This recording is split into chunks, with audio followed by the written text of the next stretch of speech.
La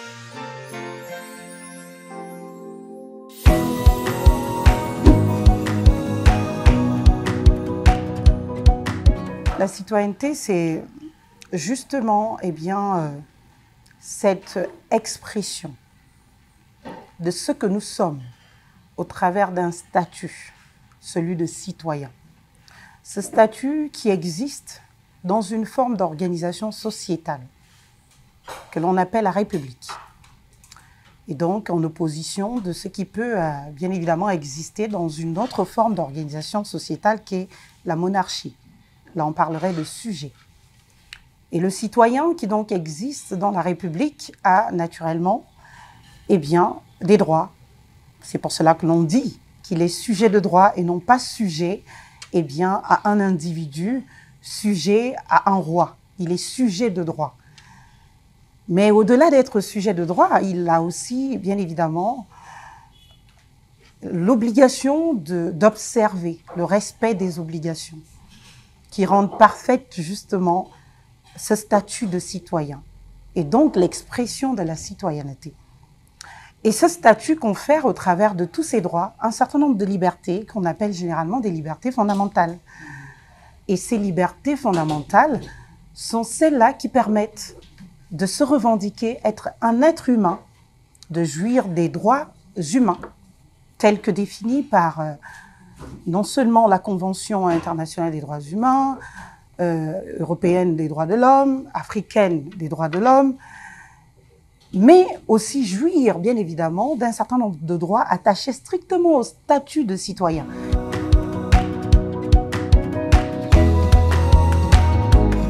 Le droit, par exemple, de participer à la gouvernance de son pays, le droit d'être électeur, le droit de vote, pour être plus exact.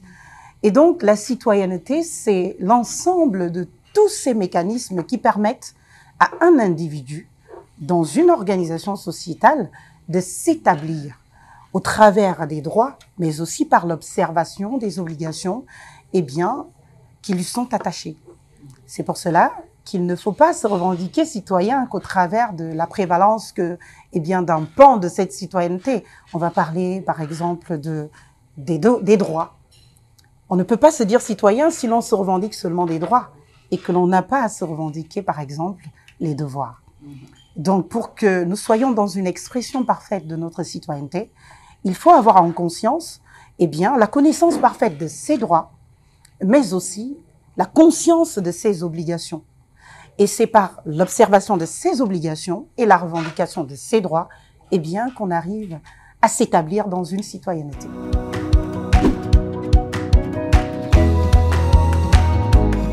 Il est constant que malheureusement, bon nombre de nos compatriotes n'ont pas été éduqués à ce statut et à ces différentes expressions.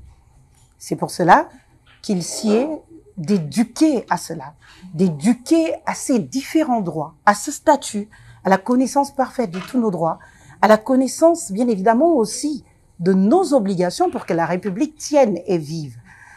Et c'est quand on est, bien évidemment, en conscience de cette ambivalence ou de cette dualité, qu'on peut être de sérieuses expressions de contribution, bien évidemment, au développement de son pays.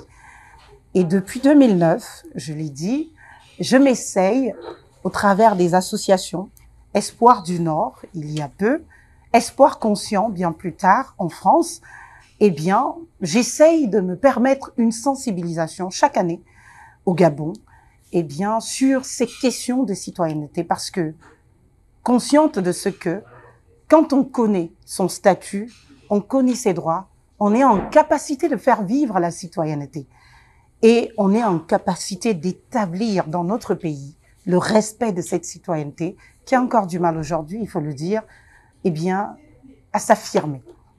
Donc la citoyenneté, c'est ce statut dont nous disposons, nous, parce que membres d'une société organisée selon la forme gouvernementale qu'est la République. Et ce statut nous soumet à la loi, d'où les principes de la République. On va parler bien évidemment de celui de l'état de droit, de la souveraineté nationale, mais aussi et surtout celui de la séparation des pouvoirs qui doivent être en capacité de rendre effectif toutes ces expressions de notre citoyenneté sans pour autant qu'il n'y ait des obstacles à la manifestation tant et bien des droits que à l'observation des obligations pour les uns et pour les autres. Voilà donc ce que je peux bien évidemment dire sur ce qu'est la citoyenneté. C'est tout ce qui découle en termes de droits, mais aussi d'obligations, bien évidemment, de notre statut de citoyen, parce que individu, personne vivant dans une société organisée selon la forme gouvernementale qu'est la République et pas la monarchie.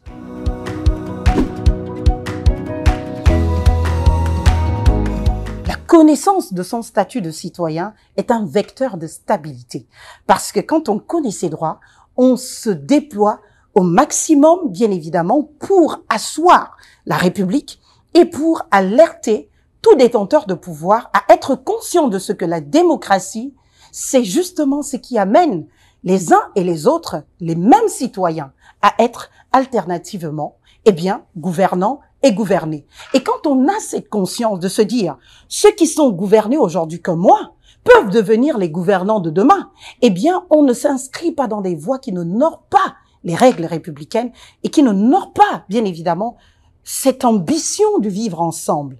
Parce que nous tomberons malheureusement dans des situations de règlement de compte.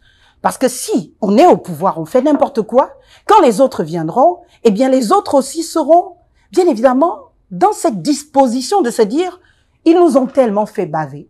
Et quand nous aussi on arrive au pouvoir, on a l'obligation de passer par les mêmes travers, c'est-à-dire leur faire la même chose. Et c'est malheureusement ce que nous constatons sous cette transition, qui, bien évidemment, nous a promis de beaucoup de choses en changement, et on se rend compte qu'aujourd'hui, on est dans la référence ou dans le référencement à ce que nous avons condamné hier médiocrité, qui est devenu la référence aujourd'hui. Pourquoi? Parce que, on est dans ces mécanismes-là de règlement de compte. La République, celle pour laquelle je me bats, ne devrait pas, bien évidemment, laisser prévaloir ce genre d'attitude et ce genre de comportement. C'est pour cela que je pense, pour finir, que oui, la connaissance du statut de citoyen, la connaissance de la citoyenneté est un vecteur de stabilité. Et qui dit stabilité, dit développement. Et c'est ce développement qui fera accéder, les populations du Gabon, le peuple du Gabon, à la dignité humaine, je pense, objet de tous les combats que nous menons aujourd'hui au titre de nos différentes expressions.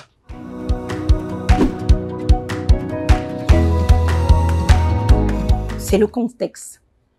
J'ai pour habitude de dire, et là c'est vraiment en solidarité de tous ces compatriotes qui n'ont pas eu la chance de l'instruction, parce qu'il faut le dire encore, au Gabon, au-delà de ce que nous avons des textes qui rendent compte de ce que l'école est obligatoire. Au Gabon, c'est vu par nos gouvernants depuis toujours comme si c'était une opportunité, l'école, alors que c'est une obligation. C'est-à-dire que les pouvoirs publics, depuis 1960, devaient s'atteler à faire tout le nécessaire pour que chaque enfant du Gabon ait accès à l'instruction. Pourquoi? Parce que c'est l'instruction qui donne finalement la capacité à chaque individu, de jouir de ce que l'on appelle le libre arbitre. Et quand on jouit de son libre arbitre, on est en capacité d'apprécier ou de déprécier. On est en capacité, bien évidemment, de convenir que ce chemin est le bon et ce chemin n'est pas le bon. On a précarisé l'école, on a superficialisé l'école. Et cela se traduit, bien évidemment, nous pouvons le constater depuis toujours par ces comportements qui sont de nature à ne pas non seulement valoriser nos enseignants, construire, bien évidemment, un vrai projet de société ou de politique publique en matière d'éducation qui soit solide et qui rende compte de la nécessité, bien évidemment, d'une obligation à la citoyenneté. Et aujourd'hui, le contexte ayant été pour les gouvernants de ne pas amener tout le peuple à l'instruction, la vraie, la bonne, pas la superficielle, on se retrouve avec une part importante de notre population qui n'est pas en capacité d'apprécier le bien ou le mal fondé de certaines activités ou actions de nos gouvernants. Et ça crée donc un environnement de dépendance. Quand on n'est pas en capacité d'apprécier le bien ou le mal fondé d'un certain nombre de choses, on est dépendant de celui qu'on a désigné être la personne qui doit être en réalité celui qui parle en notre nom et celui qui décide pour nous. Et si on ne peut pas savoir ce qui doit être décidé pour nous, ce qui doit être fait pour nous, eh bien, on se concentre malheureusement, eh bien, sur ce qui va être décidé par les autres. Et les autres, malheureusement pour nous, ne décident pas dans l'intérêt du plus grand nombre. Les autres décident dans la volonté de leur maintien au pouvoir, au-delà de tous les concepts, bien évidemment, violés.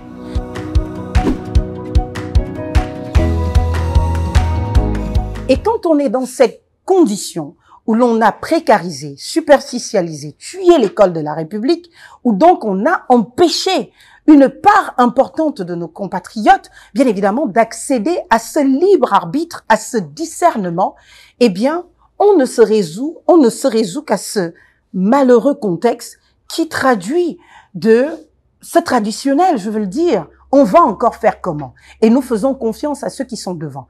Et quand ceux qui sont devant, eh bien, nous volent, nous pillent, nous électoralisent, parce que bien évidemment, nous sommes à l'approche des élections, demain sera la présidentielle.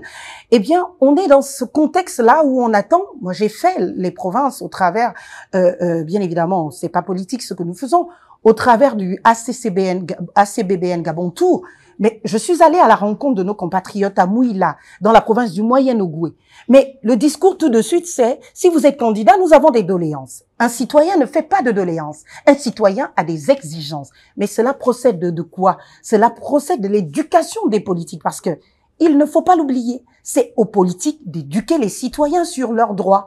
C'est aux politiques d'éduquer, d'amener à la maturité citoyenne. Mais nos politiques ne l'ont pas fait, parce que ces politiques étaient conscients de ce que offrir les capacités de discernement et de recul à nos compatriotes, c'est leur offrir l'opportunité de les démettre à souhait. Et l'objet n'étant pas d'être démis à souhait par un peuple qu'on méprise, eh bien, il fallait le condamner à l'ignorance qui garantisse finalement, eh bien, que l'on soit en position d'apporter la bonne nouvelle, même quand celle-là finalement n'est pas bonne.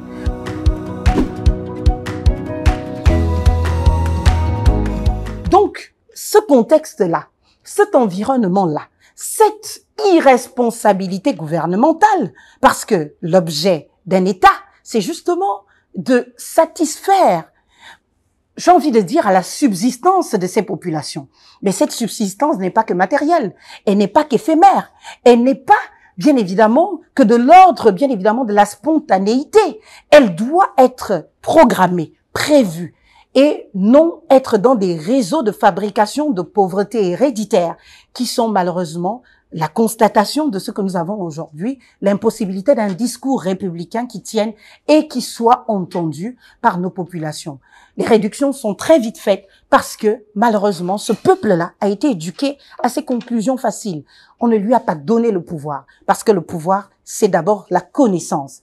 C'est le préalable. Et quand le peuple est en capacité, eh bien, il a aussi la capacité de demander des comptes et ne pas transformer ses exigences en doléances. Et vous voyez bien, quand on parle de doléances, le peuple gabonais ne parle qu'en ces termes. La doléance, c'est dans les royautés, c'est dans les monarchies, parce que on fait ces lettres de doléances au roi. Si le roi, on se plaint un peu de ce qui nous inconforte, si le roi peut bien vouloir nous attribuer quelques petits privilèges qu'on devrait avoir, ou parfois indus, c'est donc dire, il faut aussi là, de par l'éducation à la citoyenneté, un changement radical, eh bien, dans nos imaginaires, dans notre vocabulaire. Et c'est tout cela qui va nous amener demain à nous revendiquer pleinement cette citoyenneté et à être dans un contexte qui accepte le débat politique, le vrai, pas les débats de personnes, qui accepte le débat citoyen et qui met face à leurs responsabilités toute aspiration, naturellement, eh bien, à la gouvernance de notre pays.